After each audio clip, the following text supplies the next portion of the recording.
हाँ, तो समझ में आया कि नहीं आया? मतलब भेजते समय देखिए आपके पास, जब आप भेज रहे हैं तो वोल्टेज ज़्यादा करंट कम, और जब आप ले रहे हैं उस समय करंट ज़्यादा और वोल्टेज कम। अच्छा भैया, अब देखो लेते समय वोल्टेज कम क्यों रहेगा, इसका भी बात समझ लो। भाई आपके मोहल्ले में जैसे 50,000 वोल्ट, कितना 50,000 वोल्ट का जनरेशन हुआ, कितने एम्पियर पे? 2 एम्पियर पे। कितने एम्पियर पे? वोल्टेज ज़्यादा है और करंट क्या है?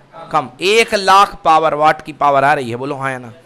1,00,000 वाट की पावर आ रही है। अब आप ये इनपुट साइड से आई पावर इतनी, हाँ या ना? कितने वोल्टेज पे? 50। कितनी करंट पे? अब ये बताओ, तुम अपने घर में ऐसा कुछ चलाते हो कि 50,000 हम दे दें तुम्हारे घर में, बढ़ जाएगा, घर ही उड़ जाएगा, डांस करने लगे, हाँ या ना? 50,000 वोल्ट तो नहीं खिलाएंगे हम तुमको, बोलो हाँ या ना? हम क्या करेंगे? करंट बढ़ाएंगे और वोल्टेज क्या करेंगे? कम करेंगे। क्या करेंगे? कम करेंगे। समझ में आया? वोल्टेज क्या करेंगे? कम करेंगे।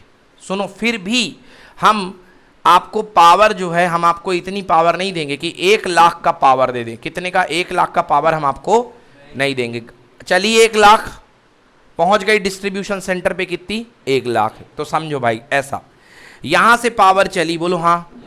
ये कटनी पहुंची, कटनी पहुंच करके मान लो कहां पर पहुंच गई भाई साहब? आपके यहाँ कटनी पहुंच करके पहुंच गई पावर स्टेशन कटनी, बोलो हाँ या ना? पहुंच गई। अब यहां से पावर स्टेशन से आपको देखो, देखो बेटा, यहां पर आपके यहाँ कितना 550 किलोवाट मिली है। क्या मिली है?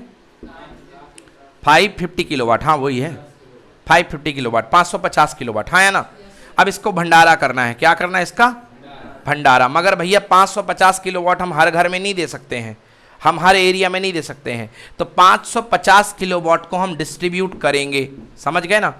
क्या करेंगे? डिस्ट्रीब्यूट करेंगे। समझ गए ना? और खंबे में लगाते हैं डीपी। क्या लगाते हैं? कहते हैं ना डीपी उड़ गया, ट्रांसफार्मर उड़ गया, उसको बोलते हैं डिस्ट्रीब्यूशन पॉइंट। क्या बोलते हैं? डीपी मतलब डिस्ट्रीब्यूशन पॉइंट। अब वो जो 550 किलोवाट पावर आई है, वो 550 किलोवाट पावर आई है, उसको आप कहीं पर दे रहे हो 100 किलोवाट। कितना दे रहे हो? 100 किलोवाट। अगर कोई उद्योग लगा हुआ है तो मान लो आपने उसको 200 किलोवाट दे दिया। समझ में आया? अब आपने मान लो कहीं और कम दे दिया, और कम दे दिया, तो आप देखो यहां से पावर ज्यादा है। अब आप उस पावर को क्या कर रहे हो? कम कर रहे हो। क्या कर रहे हो? कम कर रहे हो। समझ में आ गया ना? पावर को क्या कर रहे हो? कम कर रहे हो। तो एक दूसरे प्रकार का ट्रांसफार्मर लगता है। डीपी में जितने ट्रांसफार्मर लगे होते हैं उनको बोलते हैं स्टेप डाउन। क्या बोलते हैं? क्या बोलते हैं? Step down. जो छोटे छोटे ट्रांसफार्मर खंबे के ऊपर लगे रहते हैं उनको हम क्या बोलते हैं? Step down. हिंदी में बोलते हैं अपचाई। क्या बोलते हैं? क्या बोलते हैं? अपचाई। आई बात समझ में? तो पावर को कम करके जो आपको दे देगा वो कहलाएगा अपचाई। क्या कहलाएगा भाई साहब? अपचाई। समझ में आ गया कि नहीं आया? हाँ, नहीं, पावर जा रही है, वोल्टेज नहीं जा रहा। पावर जा रही है, वोल्टेज तो जाएगा, मगर किस फॉर्म में जाएगा? V इंटू आई के फॉर्म में। V भी रहेगा, I भी रहेगा, और पावर भी जाएगी। समझ? हाँ बेटा, हाँ नहीं, मैंने ऐसा कुछ नहीं बोला कि समांतर क्रम है। हो सकता है समांतर क्रम में जाएंगी पावर तो हर जगह समान समान समान डिस्ट्रीब्यूशन होगा। वो उनकी व्यवस्था है कि वो कितनी आपको देते हैं, वो उनकी व्यवस्था है। अब पावर में आप समांतर सीरीज के चक्कर में मत पड़ो, ये उनकी व्यवस्था है कि वो आपको कितनी पावर देते हैं, आपके जितनी की खपत है उसके हिसाब से आपको उसमें वो बांटेंगे। समझ में आ गया ना? कहीं पर आपको 200 किलोवाट दे दिया, कहीं पर 300 किलोवाट दे दिया, कहीं पर 250 दे दिया, कहीं ऐसा है। नीड के हिसाब से देखा होगा आपने, चक्की लेनी पड़ती तो 3 फेस लाइन लेनी पड़ती है अलग से, अलग अलग तरीके से अलग अलग वोल्टेज की आती हैं जिसकी जैसी नीड होती है। बोलो भाई क्या बोल रहे हो? 1 मिनट। अच्छा, धारा को कम कैसे कर सकते हो? बिल्कुल, इसीलिए तो कम कर रहे हैं भाई। देखो P बराबर V इंटू आई, बोलो हाँ है ना? P बराबर V इंटू आई। अगर आप जो है, अगर आपको मतलब पावर कांस्टेंट है, पावर क्या है? ऑटोमेटिकली आप अगर वोल्टेज बड़ा करोगे ट्रांसफार्मर में तो धारा क्या हो जाएगी? कम हो जाएगी। ऑटोमेटिकली अगर आप वोल्टेज बड़ा करोगे, वोल्टेज ज़्यादा लगाओगे तो धारा क्या निकलेगी? कम निकलेगी, क्योंकि शक्ति तो कांस्टेंट है ना, जितनी इधर मिलनी है उतनी उधर मिलनी है।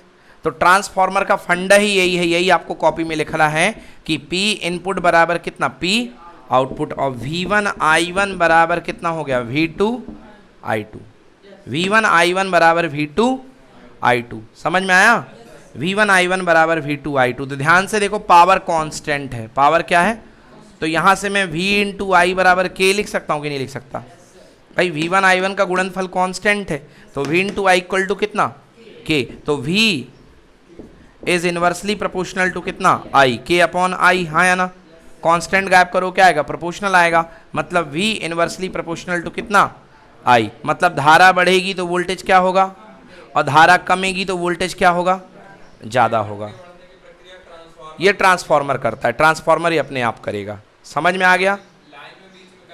नहीं, लाइन में कुछ नहीं, लाइन में कुछ नहीं, लाइन तो केवल कन्वे करेगी। लाइन क्या करेगी? कन्वे, जो उसके ऊपर से जाती है उसको फिक्स वोल्टेज दे दिया, इतने वोल्टेज पे जाओ। तो जो दो लाइन होती हैं, एक प्लस और एक माइनस, उनके बीच में फिक्स वोल्टेज रहेगा, समझ में आया? इसलिए उन लाइनों की चोरी करना बहुत मुश्किल होता है। उन लाइनों की जो तार हाई टेंशन लाइन गई होती है उनकी चोरी करना बहुत मुश्किल होता है, उसमें चिपक ही जाते हैं। जो चोरी करने वाले होते हैं वो चिपक ही जाते हैं। बहुत घटनाएं होती हैं जो लोग चोरी करते हैं, इतना हाई वोल्टेज होता है कि लपक लेता आपको। ठीक है, ट्रेन की, रेलवे लाइन के भी ऊपर देखा होगा, उच्च कर्षण दूरी बनाए रखें लिखा रहता है ना, वोल्टेज बहुत हाई होता है। चलो नोट कर लो, हो गया, आगे चलें। हाँ, ये मेन कंसेप्ट है इसका, ये इसका मेन कंसेप्ट है। अब आपको ये सिखा रहे हैं कि ट्रांसफार्मर काम कैसे करता है। अब आपको ये सिखाएंगे कि ट्रांसफार्मर काम कैसे करता है।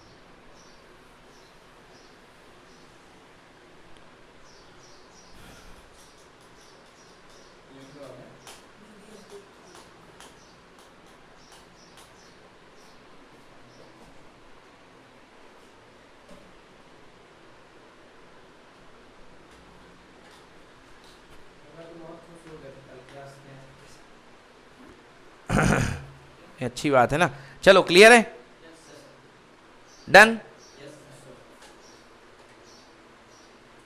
तो देख लिया आपने मेन सिद्धांत क्या है बेटा। मेन सिद्धांत अपने पास है V inversely proportional to I, या V1 upon V2 equal to कितना I2 अपॉन I1, या V2 upon V1 equal to कितना I1 अपॉन I2। बोलो हाँ या ना?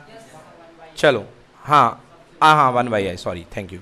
ये हो जाएगा V इज प्रोपोर्शनल टू, या V inversely proportional to I, या V is proportional to 1 upon I, V समानुपाती 1 अपॉन I। ये मेन इसका कंसेप्ट है ट्रांसफार्मर का। हम आइडियल लेकर के चलते हैं और अब प्रैक्टिकल की ओर आगे बढ़ रहे हैं। आइए देखते हैं, लिखिए ट्रांसफार्मर की वर्किंग, लिखो वर्किंग ऑफ ट्रांसफार्मर, कि ट्रांसफार्मर कैसे वर्क करता हो इसको देखते हैं। हाँ, कार्यविधि, कार्यविधि, ट्रांसफार्मर की कार्यविधि।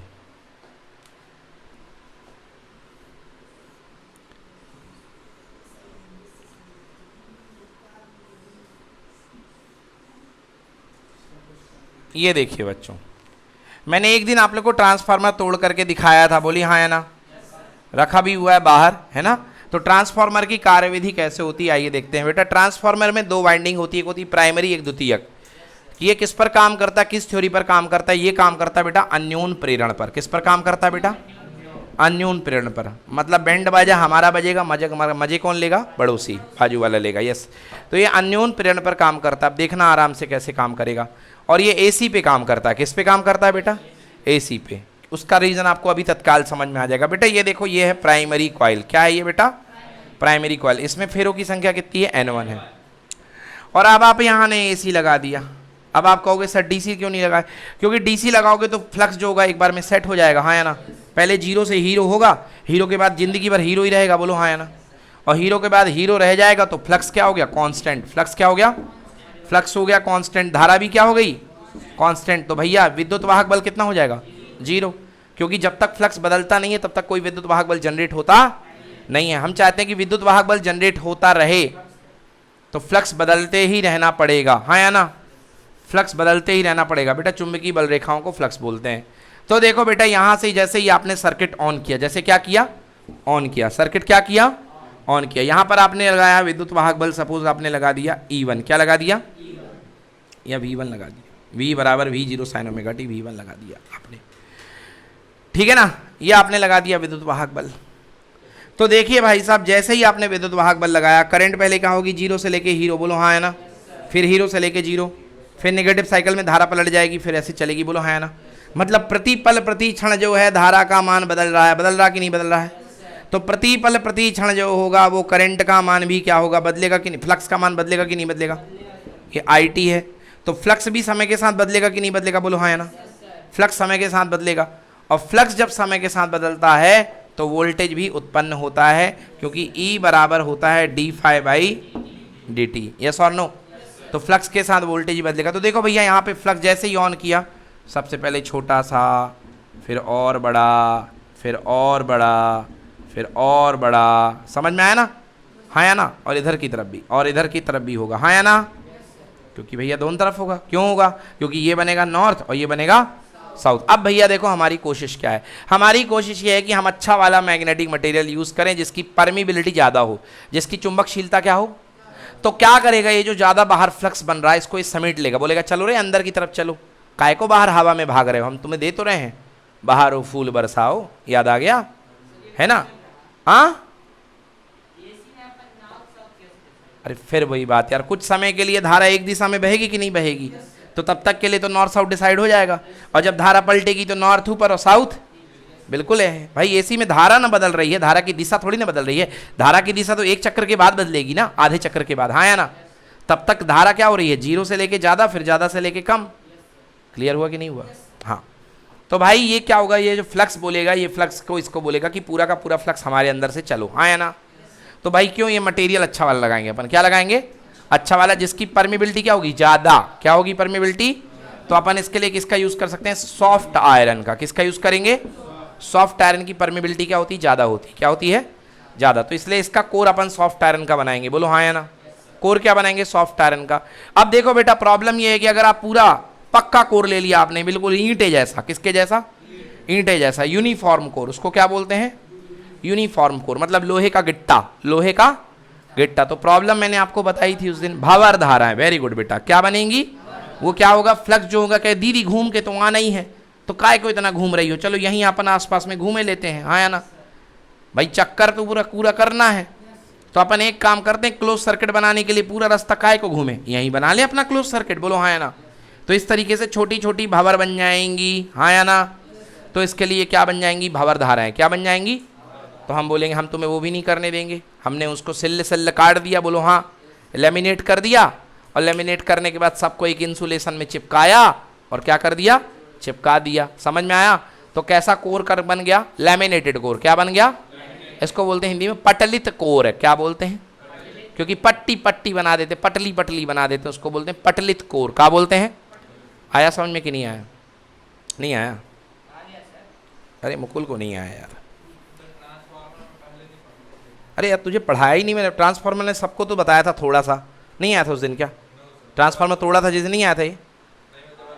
अच्छा चलो, अरे आया था यार, चलो ठीक है, छोड़ हटाओ, कुछ ज़्यादा नहीं पढ़ाया अभी तक। बताओ इसमें क्या नहीं समझ में आया? भाई कोर को तोड़ना बस समझ में नहीं आया, तो दिखा देंगे इसको कैसे तोड़ते हैं, कोर अभी दिखा देंगे। चलो बाकी ये फ्लक्स वाला मैटर समझ में आ गया, वो तो मैंने एक्स्ट्रा बता दिया। फ्लक्स बन गया ना? अब बेटा देखो, ये फ्लक्स जो है सॉफ्ट आयरन होने के कारण ज़्यादा से ज़्यादा अंदर से जाएगा कि बाहर से जाएगा? अंदर से। ये बताओ, ये फ्लक्स बदल रहा कि नहीं बदल रहा? बदल रहा ना? बदल रहा नहीं बदल रहा? तो बेटा बदलते हुए फ्लक्स के कारण क्या उत्पन्न होता है, विद्युत वाहक बल। क्या उत्पन्न होता है? तो भैया मैंने पढ़ाया था, विद्युत वाहक बल E1 बराबर d∅1 अपॉन कितना, dt। हाँ या ना? E1 बराबर d∅1 अपॉन कितना, और साथ में अगर फेरों की संख्या N1 हो तो कितना, N1, क्योंकि फॉर्मूला होता है E बराबर माइनस का N d∅ कितना, dt। तो यहाँ पे फ्लक्स कितना है, फाई है, फ्लक्स कितना है, फाई। तो N1 d∅ कितना, क्लियर हुआ कि नहीं हुआ? हम ये मान करके चलते हैं कि अगर आदर्श ट्रांसफार्मर है, कैसा ट्रांसफार्मर है, आदर्श व्यवस्था है, मतलब बहुत बढ़िया कोर है, तो बिल्कुल भी बाहर कोई फ्लक्स लीक नहीं होगा, और जितना फ्लक्स यहाँ पर बंधेगा इस जगह के अंदर, पूरा का पूरा फ्लक्स वाकई में बोलो चला जाएगा कि नहीं आएगा, और घूम करके कहाँ आ जाएगा, वापस। हाँ या ना? ये नॉर्थ बनेगा, ये साउथ बनेगा, तो घूम के वापस नहीं आएगा क्या? तो पूरा का पूरा फ्लक्स यहाँ से चलते हुए वापस आ गया कि नहीं आया? हाँ, कहाँ गैप है? अरे मटेरियल भरा भाई लोहे का यार, और क्या, नरम लोहा, वही तो कहेगा आ जाओ आ जाओ आ जाओ। हाँ या ना? क्लियर है ना? चलो आ गया समझ में ना? हाँ, अब देखिए भाई यहाँ पर लगी है सेकेंडरी कॉइल। क्या लगी है? भैया यहाँ पर लिंक फ्लक्स कितना था, फाई, कितना था, किसके अंदर का, ये लिम्ब के अंदर का, इसको लिम्ब बोलते हैं, क्या बोलते हैं इसको, लिम्ब के अंदर फ्लक्स कितना था, पूरा फाई कन्वे होते हुए यहाँ पर कितना पहुंचा, फाई पहुंचा कि नहीं पहुंचा। तो भैया यहाँ पर अब फेरो की, अब यहाँ पर जनरेट होने वाला द्वितीयक विद्युत वाहक बल E2 बराबर कितना होगा बोलो, डी फाई बाई, और फेरो की संख्या कितनी, N2। जरूरी थोड़ा ना कि हो सकता है N2 ज़्यादा हो, बोलो हाँ या ना, या कम हो सकता है कि नहीं हो सकता है। तो अपने पास E1 बराबर N1 d phi by d t और E2 बराबर N2 d phi by d t. Clear हुआ कि नहीं हुआ।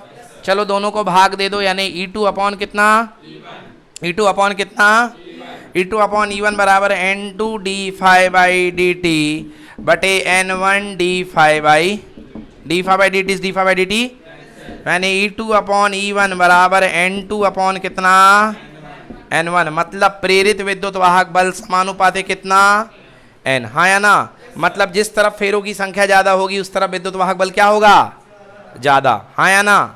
जिस तरफ विद्युत वाहक फेरों की संख्या ज़्यादा होगी उस तरफ विद्युत वाहक बल भी क्या होगा, ज़्यादा होगा, होगा कि नहीं होगा। अब ध्यान से बताओ, अगर N2 ग्रेटर देन N1 होगा तो E2 और E1 में कौन बड़ा होगा, बिल्कुल सही, हाँ या ना।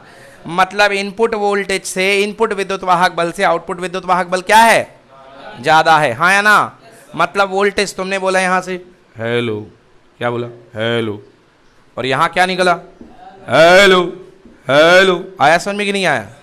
तुमने यहाँ पे बोला छोटा सा वोल्टेज और यहाँ पे क्या मिल गया, बड़ा वोल्टेज। मतलब कम वोल्टेज को किस में बदल दिया, बोलो गधे, कितना हुआ, कम वोल्टेज को किस में, अधिक वोल्टेज में। अब देखो यहाँ वोल्टेज कम है तो धारा क्या होगी, अधिक। यहाँ पे V छोटा है, V1 छोटा, तो I1 क्या होगी। मगर यहाँ पर V बड़ा आ गया है, V क्या आ गया है, तो I2 क्या होगी। तो कम वोल्टेज को ज़्यादा वोल्टेज में कन्वर्ट किया कि नहीं किया, कम वोल्टेज को ज़्यादा वोल्टेज में कन्वर्ट किया कि नहीं किया। तो इसको बोलते हैं क्या, ऊंचाई ट्रांसफॉर्मर। क्या बोला, क्या बोलते हैं, ऊंचाई ट्रांसफॉर्मर। समझ में आया कि नहीं आया, क्या बोलते हैं, ऊंचाई ट्रांसफॉर्मर। ध्यान दो इधर फिर से। अब देखो बेटा, अब मान लो यहां पर अभी देखा आपने N2 greater than N1, N2 greater than N1। अगर N1 ग्रेटर देन N2 है मतलब इधर के फेरे, इधर के फेरे कम है, तो N1 ग्रेटर देन N2 है तो E1 ग्रेटर देन कितना होगा, मतलब प्राइमरी का वोल्टेज, प्राइमरी का वोल्टेज ज्यादा और सेकेंडरी का क्या, मतलब ज्यादा वोल्टेज को किस में बदल रहा है, ज्यादा वोल्टेज किस में बदल रहा है, ये याद है, चार्जर याद है, आया ना। अगर इसको यहाँ ठूस करके अपनी उंगली फंसा दोगे बीच में दो तार निकाल करके, डांस कर बैठोगे नहीं बैठोगे, बट यहाँ से निकालोगे तो कोई डांस नहीं करोगे। क्लियर हो गया। तो यहाँ पर जो है आपके पास में इस तरफ में कोई डांस नहीं करोगे परंतु इधर से डांस करने लगोगे, हाँ या ना, यस। तो देखो यहाँ पे इनपुट वोल्टेज ज्यादा है, इनपुट वोल्टेज क्या है, और आउटपुट वोल्टेज क्या मिल रहा है, कम, 3.5 वोल्ट का, हाँ या ना। यहाँ पे 220 घलेगा और यहाँ पे कितना मिलेगा, 3.5, कितना मिलेगा, मतलब इधर इनपुट का वोल्टेज ज़्यादा था 220 और आउटपुट का वोल्टेज कितना है, 3.5। आया समझ में ना। तो कौन सा ट्रांसफार्मर इसके अंदर लगा हुआ है, ऊंचाई की अपचाई, अपचाई क्या लगा है, स्टेप डाउन, क्या लगा है, और केवल कमाल है फेरों का। किसका कमाल है, फेरों का। सेकेंडरी कॉइल में फेरों की संख्या क्या होगी, कम, तो वोल्टेज क्या होगा, कम है। अरे फेरों की संख्या कम तो वोल्टेज क्या हो जाएगा, सेकेंडरी कॉइल का कम होगा, क्या होगा, आया समझ में नहीं आया, धारा ज्यादा हो जाएगी। क्या हो गया, समझ में आ गया, कोई दिक्कत, क्या कंफ्यूजन है बताओ, फिर से देख लो भैया। देखो E proportional to N, E proportional to N। भैया E1 मतलब इस तरफ कहाँ है ना, E1 मतलब प्राइमरी का और E2 मतलब किसका, सेकेंडरी का, बोलो हाँ या ना। अब E1 ग्रेटर देन E2 है, इसका मतलब N1 ग्रेटर देन क्या है, N1 ज्यादा है, N2 कम है, मतलब प्राइमरी के फेरे ज्यादा है और सेकेंडरी के कम है। और अगर E2 ग्रेटर देन E1 है, अगर E2 बड़ा है E1 क्या है, तो सेकेंडरी के फेरे ज्यादा हैं और प्राइमरी के कम है। समझ में आया, क्लियर हो गया कि नहीं हुआ। तो अगर द्वितीयक के फेरे ज्यादा हो तो इनको बोलते हैं कौन सा ट्रांसफार्मर, उच्चाई। द्वितीयक के फेरे ज्यादा हो तो क्या बोलते हैं, क्योंकि वोल्टेज बढ़ करके निकलेगा, वोल्टेज क्या हो करके निकलेगा, बढ़ करके निकलेगा। और अगर द्वितीयक के फेरे कम हो, द्वितीयक के फेरे कम हो तो इसको बोलते हैं अपचाई। क्या बोलते हैं, अपचाई यानी स्टेप डाउन, अपचाई यानी स्टेप डाउन। तो बताओ ये कौन सा ट्रांसफॉर्मर है, स्टेप अप है कि स्टेप डाउन है? हाँ भैया, ये मेरे मोबाइल का लैपटॉप चार्जर है। आप मुझे बताओ मेरे मोबाइल के लैपटॉप चार्जर के अंदर ये इसके अंदर कौन सा ट्रांसफॉर्मर, देखो यहाँ से 220 आ रहा है, यहाँ से 220 आ रहा है कि नहीं आ रहा है? इसके अंदर हाथ डालोगे इतना ही लगेगा 220, क्योंकि ये सिंपल वायर है। क्या है? सिंपल वायर है। परंतु ये दिख रहा है इसके अंदर क्या लगा है? ट्रांसफॉर्मर। क्या लगा है? और साथ में एक रेक्टिफायर लगा। क्या लगा है? अब मैं बताऊंगा बाद में रेक्टिफायर 16 चैप्टर में कि क्या होता है रेक्टिफायर। क्या क्या लगा? पहला लगा है ट्रांसफॉर्मर, क्या लगा है? फिर लगा है रेक्टिफायर, फिर क्या लगा है? फिर लगा है फिल्टर, फिर क्या लगा है? फिर लगा है स्टेबलाइजर, फिर क्या लगा है? 4 चीजें मिला करके ये बन गया एडाप्टर। क्या बन गया? एडाप्टर बन चुका है। और ये जो एडाप्टर है भाई साहब आपका, इसको मैं देख लेता हूं। हाँ, ये 19.5 वोल्ट का है। कितने वोल्ट का है? 19.5 वोल्ट का, 19.5 वोल्ट का। कितने वोल्ट का भैया? ले कितना रहा है और बदल किस में रहा है? क्या है भैया? स्टेप अप है कि स्टेप डाउन है? स्टेप डाउन है। आई बात समझ में ना? तो हमको स्टेप डाउन में जरूरत पड़ती है बनाने की। मोहल्ले में जो ट्रांसफार्मर लगे होंगे बताओ वो कौन से, स्टेप अप है कि स्टेप डाउन है? क्या बात कर रहे हो यार? नहीं, स्टेप डाउन है। क्या है वो? स्टेप डाउन है। बिजली जो वोल्टेज आती है बहुत हाई रहती है कि नहीं रहती है? उसको कम वोल्टेज में भेजना पड़ेगा कि नहीं भेजना पड़ेगा? हाँ या ना? कहाँ 22,000 वोल्ट और कहाँ घर का 220 वोल्ट? यस और नो? ऐसा बहुत कम, ऐसा बहुत ही कम है। वो काम वहीं स्टेशन में हो जाता है। बाकी हम लोगों को 2 लाख वोल्टेज की जरूरत नहीं पड़ती है। हम लोग सब छोटे छोटे खिलाड़ी हैं। समझ में आया ना? तो अपन सब किसका यूज करते हैं? स्टेप डाउन का। समझ में आ गया? कोई दिक्कत? चलो जरा देख लो एक बार इसको बेटा, यहाँ पर आकर के देख लो, है ना? 19.5 वोल्ट देख लो, यदि देखना हो इसमें लिखा हुआ है एडाप्टर में 19.5 वोल्ट का डीसी इसमें लिखा हुआ है। ठीक है ना? चलो, तो भाई इस तरीके से ये आपका हो गया एसी का टॉपिक कंप्लीट। अब इसमें केवल एक चीज बची हुई है इस टॉपिक में, जिसका नाम है आरसी ऑसिलेशन। क्या नाम है? आरसी नहीं, एलसी ऑसिलेशन। क्या बना हुआ है? LC oscillation. मतलब कि एक सर्किट होता है बच्चों, जिसका यूज जो होता है एनर्जी को वाइब्रेट करने के लिए किया जाता है। एनर्जी को वाइब्रेट करने के लिए, ऑसिलेटर बनाने के लिए, यानी दोलक बनाने के लिए, दोलक बनाने के लिए किया जाता है। उसको हम बोलते हैं एससी ऑसिलेटर, एलसी ऑसिलेटर। क्या बोलते हैं? वो इस चैप्टर का लास्ट टॉपिक है। तो कल आप लोगों का काम है कि वही जो काम हम पिछले कई दिनों से करते आ रहे हैं हर चैप्टर में। तो हाँ जी भाई साहब बताओ। फोटो खींचना है। तो भैया N1 greater than N2, E1 greater than E2, यानी कि अपचाई, अपचाई ट्रांसफॉर्मर, अपचाई ट्रांसफॉर्मर। ठीक है ना? डन? चलिए, तो अब आपके पास काम क्या है देखिए। नंबर 1, मैंने जो जो टॉपिक आपको दिए हैं आपके ग्रुप में मैंने दिग्दर्शिका दे दी है। बोलिए हाँ। दिग्दर्शिका पढ़ी हुई है, परीक्षा अध्ययन भी पढ़ी हुई है, एग्जाम मास्टर भी पढ़ी हुई है। तो ये 3 काम आपको करके लाने हैं। फिर इसके बाद आपके डाउट जिंदाबाद, जो जो आपको करना है करिए। अब ये चैप्टर इसको यहाँ से फिनिश दे दीजिए इसको। इसके पूरे न्यूमेरिकल, पूरे क्वेश्चन, सब कुछ अब आपसे बन सकते हैं। तो आज का पूरा दिन इन चीज़ों पे आप डेडिकेट कर दीजिए। ठीक है ना? बढ़िया, वही लिस्ट बनाइए, खांचे बनाइए। फिर परीक्षा अध्ययन और परीक्षा बोध में लास्ट में फिर करवाऊंगा ही। ठीक है, चलिए धन्यवाद।